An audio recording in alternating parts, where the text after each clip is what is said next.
Halo, lanjut lagi dengan saya. Eh, kita lanjut untuk membahas YouTube yang ini ya. YouTube, YouTube orang tua harus belajar dari anak muda. Dari Profesor Renald Kazali.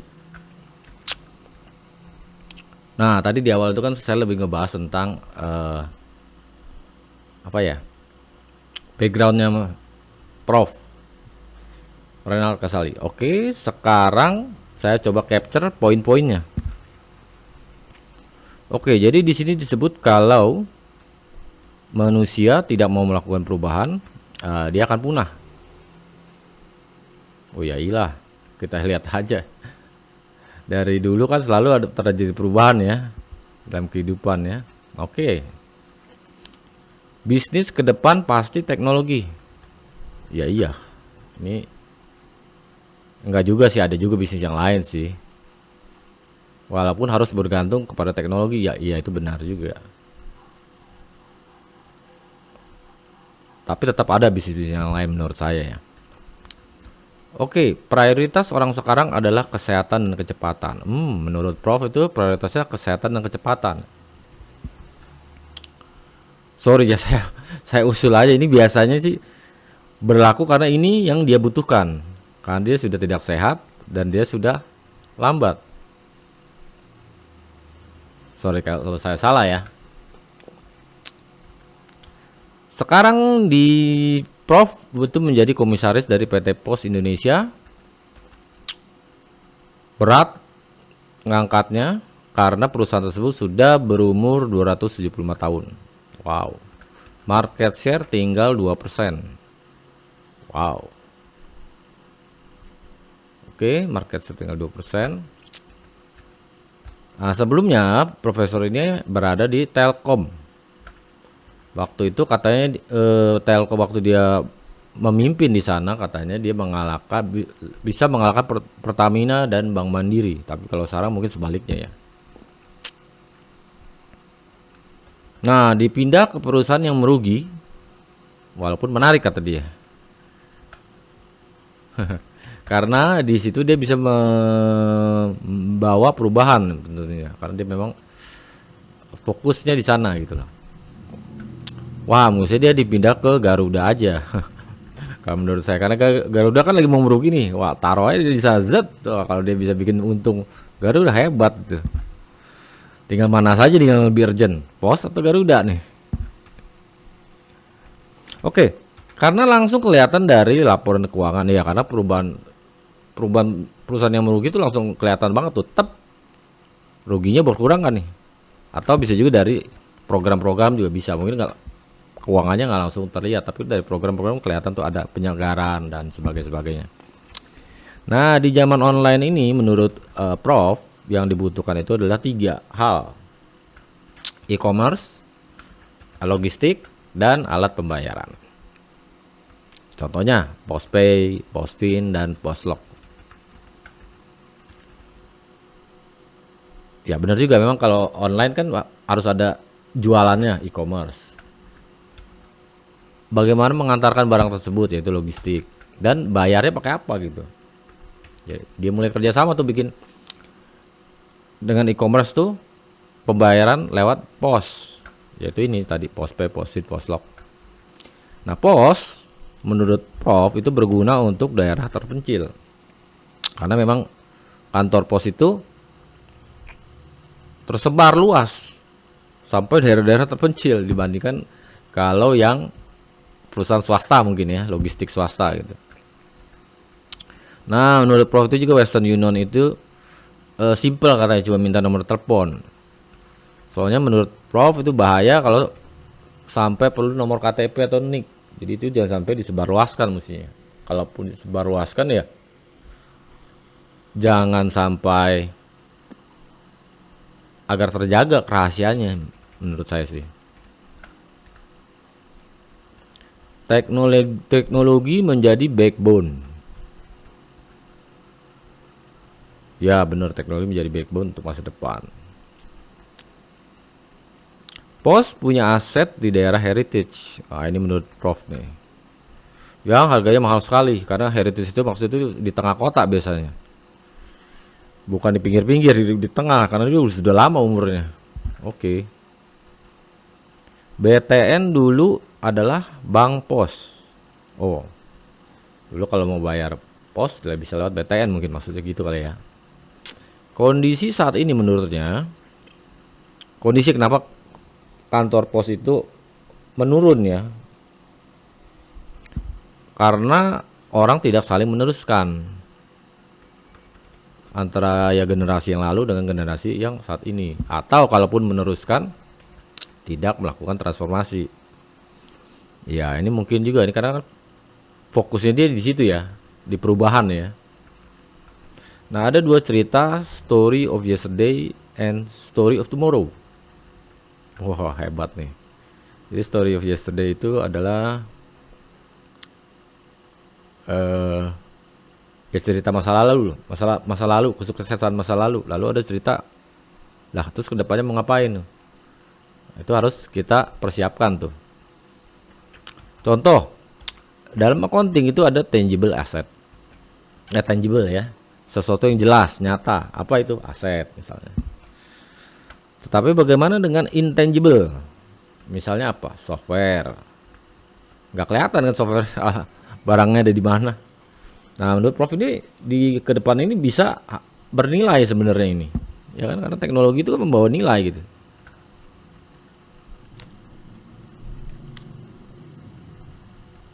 Dan ini bisa jadi besar kalau dipisah dan tidak dicampur-campur. Jadi fokus dia di bagian-bagian tertentu.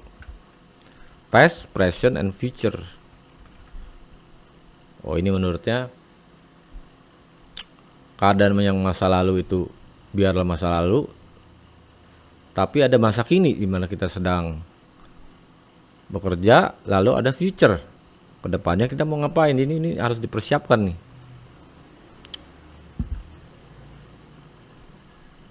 Dan kalau bisa ya jangan dicampur-campur, jangan past menjadi future, past menjadi present. Oke, itu menurut Prof. Contoh, Telkomsel bisa besar karena dipisah dengan PT Telkom. Ya kalau Telkom itu kan fokusnya di direct line mungkin ya. Telkomsel di mobile, mungkin seperti itu ya. Nah, contoh juga startup nggak punya uang, tapi punya ide. Sedangkan ada orang yang punya uang mungkin nggak punya ide atau nggak punya teknologi gitu. Nah ini menurut Prof lebih baik dikawinkan daripada di merging. Dikawinkan maksudnya kerjasama nih antara orang yang punya uang dengan orang yang punya startup. Dijual mungkin, atau dia ikut kontribusi di sana. Kenapa? Karena kalau misalnya startup dicampur-campur, misalnya yang punya uang mau ikut-ikut jadi mimpin startup, nantinya ide-idenya jadi kurang fresh. Atau yang startup punya duit, pakai duit sendiri, startup pakai duit sendiri gitu, dananya kurang gitu. Mungkin seperti itu ya. Jadi nggak cepet naiknya, itu nggak cepet gitu. Seperti contoh ikan disuruh jadi monyet dan sebaliknya. Wah ini sih ya anggap aja sebuah contoh lah ya, sebuah contoh ya. Masalah anak muda generasi sebelumnya. Wow. Oh, masalah anak muda terhadap generasi sebelumnya ini waktu dia mengadakan meeting dengan anak dari karyawan misalnya atau dan sebagainya gitu ya. Anak muda itu biasa berkeluh kesah karena nggak dikasih kesempatan oleh yang sekarang. Nah, menurut Prof, kalau masalahnya anak muda itu seperti itu ya mestinya kamu komunikasi atau rebut ya, nggak maksudnya rebut bukan seperti itu maksudnya ya. Maksudnya itu kamu ngomong, Pak minta dong kasih kesempatan, pasti bapaknya juga, oh ya buktikan dah kalau kamu serius gitu. Atau bisa juga anaknya itu membuat hal-hal baru di luar, jadi dia coba hal yang baru gitu ya, seperti startup itu mungkin ya, tapi mungkin dia minta dana.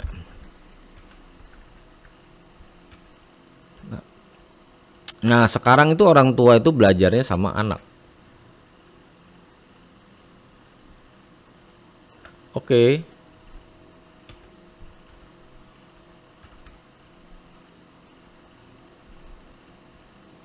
Ya, karena memang anak-anak itu jagonya belajar ya. Karena tiap hari dia belajar dari kecil, dia udah belajar tuh, belajar jalan, belajarin. Orang-orang tua udah lama nggak belajar kan, dia lebih apa yang sudah diketahui ya dilakukan saja berulang-ulang. Contoh startup ya, ini mungkin Bank Jago ya. Bank Jago itu sekarang Bank Buku 2. Mungkin menurut Prof nggak lama lagi dia akan menjadi Bank Buku 4. Wah, saya jadi tertarik. Apa sih itu buku 4, buku 2? Buku itu singkatan dari Bank Umum Kelompok Usaha. Jadi ini pengelompokan dari bank umum. Ah, udah tahu nih buku itu apa. Oke, lalu saya pengen tahu buku 2 itu apa dan buku 4 itu apa? Buku 2 itu menurutnya adalah modal antara 6 sampai 14 triliun. Sedangkan buku 4 itu adalah 70 triliun ke atas mungkin ya. Wah, berarti Bang Jago mungkin nanti bisa masuk ke modal 70 triliun ya. Nah, itu nggak tahu, mungkin dia punya saham di situ juga. Kan kita nggak tahu juga kan. Contoh evolusi alat pembayaran. Nah, ini contoh evolusi alat pembayaran. Contoh evolusi alat pembayaran itu adalah dulu dia menjadi uang. Lalu mulai berevolusi ke transfer bank. Lalu evolusi ke kartu. ATM, kredit card. Lalu bertransformasi lagi buy now pay later. Oh, jadi kartu yang diisi dia bisa beli gitu dan bisa melakukan buat alat pembayaran, mungkin seperti itu ya. Dan ada juga alat pembayaran non bank. Nah, menurut Prof itu 70% dari semua uang itu adalah untuk alat pembayaran non bank. Wah, apa benar ya? Mungkin juga.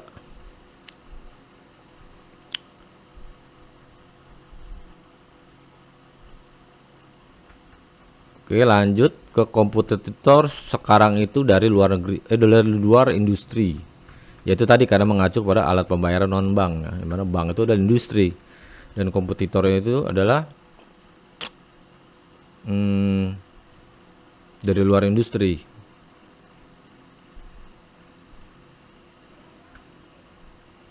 Oke, contoh misalnya katanya Rakuten. Rakuten itu saya cek adalah e-commerce dari Jepang untuk online retailing. Saya sih agak bingung kenapa dia ngomong perusahaan luar ya, kan di Indonesia juga ada e-commerce dan online retailing ya. Oke, useless generation. Waduh, dia membahas tentang useless generation. Apa maksudnya? Maksudnya karena biaya tenaga kerja itu semakin lama semakin naik. Orang terus meminta naik gaji. Sementara biaya robot turun terus 65% dan seterusnya. Banyak orang sekolah tinggi bakal useless kecuali dia mengeksplor dunia baru. Oke. Ini saya nambahin aja ya mengenai useless generation ya. Sebenarnya kalau kayak gini berarti banyak orang yang harus disubsidi nih. Jadi dengan perusahaan yang meraih keuntungan besar dengan menggunakan robot, pajaknya akan semakin lama semakin tinggi untuk membantu yang tergantikan ini menjadi use tentu ya, use generation ya. Karena dia berpindah sebenarnya dari tadinya melakukan hal rutin mungkin bisa menjadikan yang dilakukan oleh robot misalnya dilakukan oleh yang tidak rutin ya, itu dilakukan oleh manusia. Tentu harus ada pembelajaran dong, seperti itu. Ada yang bisa belajar, ada yang tidak tentu. Nah, ini tentu akan bisa jadi biaya negara nih kalau kayak begini nih. Dari pajak tentu bayarnya. Oke. Ledakan non degree. Nah, ini kata dia nih menurut Prof. Ada ledakan non degree, nggak perlu sarjana. Ini juga saya mungkin agak kritis ya. Mungkin ini karena Prof itu adalah seorang sarjana S3 bahkan Prof ya. Tentu dia akan melihat kelemahan dulu nih dari diri dia dan melihat kelebihan dari non degree. Oh ya, maksudnya non degree ini adalah bukan sarjana, tapi kalau basic sekolah tentu masih perlu ya. SD, SMP, SMA mungkin masih perlu. Karena kan ada pendidikan lain seperti IPS, sejarah, agama, olahraga dan macam-macam. Banyak orang yang degree tinggi belum tentu bisa kerja menurut Prof. Atau mungkin bisa kerja tapi harganya mahal lah ya. Sebenarnya menurut Prof mau tamatan dari mana, IPK berapa, kemungkinan di masa depan tuh udah nggak jadi relevan lagi. Contohnya dia bercerita, dia punya 2 pegawai. Ya. Satu punya degree tinggi. Dia keluar nih, dia pindah jadi freelance. Wah, gajinya lebih gede. Tapi sekarang dia kesusahan. Karena ya masa-masa lagi kayak gini freelance mah susah gitu bersaingnya. Sementara ada satu lagi yang cuma tamatan SMA, dia nggak berani jadi freelance tuh. Tapi kalau masa-masa kayak ini dia sudah bekerja sama Prof ya enak. Dan ada kelebihan lain, dia SMA loh, waktunya itu lebih panjang.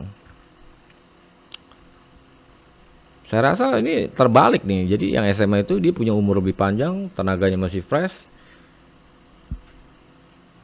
bisa lebih compete ya. Tentu ini harus sebenarnya kalau saya lihat nih. Oh ya, satu lagi keberatannya. Kalau orang yang gajinya gede, gaji gede lagi. Yang S2, S3 tentu dia akan minta gaji gede. Karena dia mengandalkan gelarnya di masa depan. Saya nggak tahu apakah masa kini atau masa depan ya. Menurut dia masa depan tuh lebih perlu yang tadi itu, yang lebih punya umur panjang dan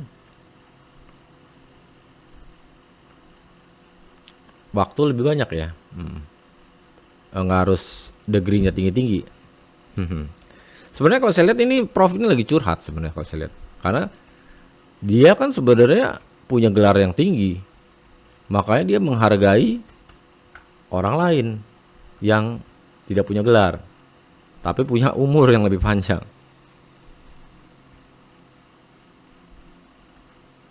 Nah, makanya dia harus dipasangkan ke yang muda. Jadi dua-dua orang ini dipasangkan nih. Sorry kalau saya terkesan ini ya, tapi saya sih coba mengambil kesimpulan aja ya. Ada satu yang punya experience, ada satu yang belajar dari yang experience gitu. Tapi ya kalau lama-lama begitu, yang experience nggak kepake, ya nggak juga sih. Kalau dia masih mau belajar ya. Dari experience itu sebenarnya ada hal-hal lain yang bisa terpakai sebenarnya. Oke. Banyak orang sekolah sekarang beraninya cuma sama kertas. Wah, udah luar biasa sih seperti itu ya. Apa iya?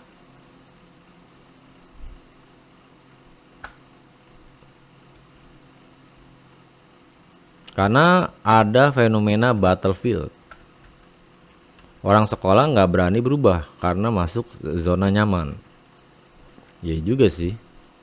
Untuk sebagian ya.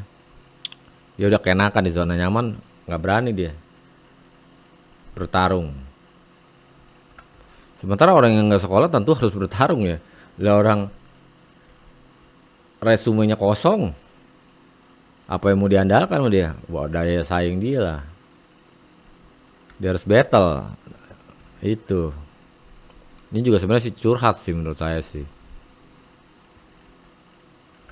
Oke, pengajar itu biasa ngajarin masa lalu. Iya tentu dong. Lah kalau dia ngajarin masa kini, kapan belajarnya gitu? Tentu dia belajar dari masa lalu diajarkan. Oke. Padahal persoalan bisnis itu menurutnya adalah beda dengan masa lalu. Dia punya selalu,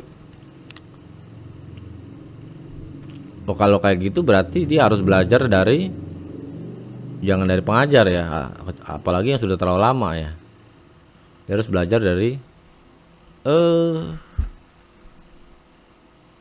ya tools-tools yang baru, dari YouTube mungkin, dari itu yang lebih cepat up to date-nya, Stack Overflow dan sebagainya. Nah, pelatihan yang diberikan menurut Prof nggak ada battlefield-nya. Sebenarnya sih ada beberapa pelatihan yang memberikan battlefield. Contohnya itu leaderboard. Jadi biasa setiap pelatihan itu ada dikasih kuis atau game, dilihat siapa yang nomor 1, 2, dan 3. Tentu ini kalau misalnya dari 20 atau 30 peserta, ya kan akan sulit dong mencapai nomor 1 kan. Dia harus ngalahin 29 peserta lainnya. Dalam hal apa misalnya? Dalam hal waktu. Walaupun ini juga bisa di trik nih. Dia bisa aja bikin 2 akun, 3 akun, terus coba sehingga dia jadi lebih cepet. Ya tentu ada step-step untuk supaya trik itu tidak nggak bisa dia seperti itu ya. Oke, contoh orang yang melalui battlefield. Nah ini katanya ada Pak Agus Darmawan Wintarto Martowardoyo. Wah, orang hebat berikutnya nih. Mungkin saat ini saya belum mau membahas beliau ya. Lahir tahun 1956, ini lebih senior dari Prof ya. Prof itu 1960 setahu saya. Nah, dia menjadi CEO Bank Mandiri sekarang. Wow.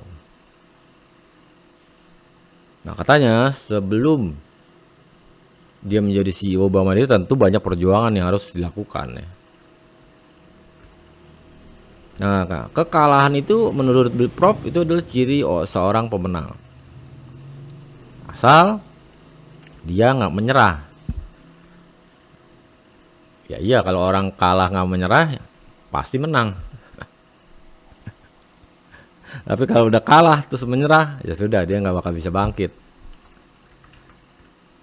Asal nggak pecah dan bisa bounce back, sebenarnya itu. Jadi kalau dia sering kalah tapi tetap bisa bounce back, ya lama-lama pasti menang juga lah. Ya cuma habis waktu ya. Kalau bisa ya kalahnya aja banyak-banyak tapi menang gitu. Tapi ya pasti dia belajar ya, proses ya. Kalah itu kan proses ya sebenarnya. Oke, nggak ada masalah ya. Manusia kalau tidak mau melakukan perubahan itu dia akan punah. Wow, dinosaurus katanya. Wow. Mungkin sekarang kita ngelihat dinosaurus. 1000 tahun lagi mungkin manusia dikatakan dinosaurus. Ya, kita tidak tahu ya. Prioritas orang sekarang berubah ke kesehatan dan kecepatan. Wah, ini kayak curhat lagi nih. Iya, jadi dia lebih nyari orang yang sehat dan cepat. Kalau orangnya udah nggak sehat dan lambat, nggak dibutuhkan dah. Tapi nggak juga. Ya, nggak tahu ya. Ini menurut beliau ya. Kita cuma ikutin saja apa yang menarik kesimpulannya. Prof lahir ketika populasi dunia itu 3 miliar. Sekarang populasi dunia itu udah 6 miliar. Wow, 2 kali lipat. Atau mungkin lebih ya, saya kurang tahu juga nih. Nah, artinya bahwa dunia itu semakin sesak katanya. Makanan makin berkurang, apa makin berkurang. Lama-lama kita nggak bisa makan. Tentu solusinya ada. Solusinya manusia mulai menciptakan dunia artifisial. Udah nggak bisa fisikal lagi, udah habis. Mula-mula pewarna kain. Ada yang lain, tapi saya coba lihat pandangan ini. Oh iya benar juga sih. Dulu duit itu masih pakai emas. Fisikal tuh emas. Lama-lama kan emas habis. Penduduknya nambah terus. mulai masuk ke uang. Uang pun juga dulu fisikal, mungkin sekarang sudah masuk non fisikal nih. Kita udah nggak pakai duit beneran, udah pakai mobile phone aja, duitnya di bank, di soal beli barang tinggal transfer aja, jadi nggak ada fisikalnya di situ. Emas pun juga kemarin-kemarin ini saya cek sudah ada non fisikal, jadi kita bisa beli emas ditaruh di sana, cuma kita punya akun aja, jumlahnya sekian. Wah, sudah habis. Part 3 saya tunda dulu, belum saatnya ini. Mungkin nanti akan saya edit untuk menambahkan part 3 kalau saya sempet. Oke, sekian untuk part 2.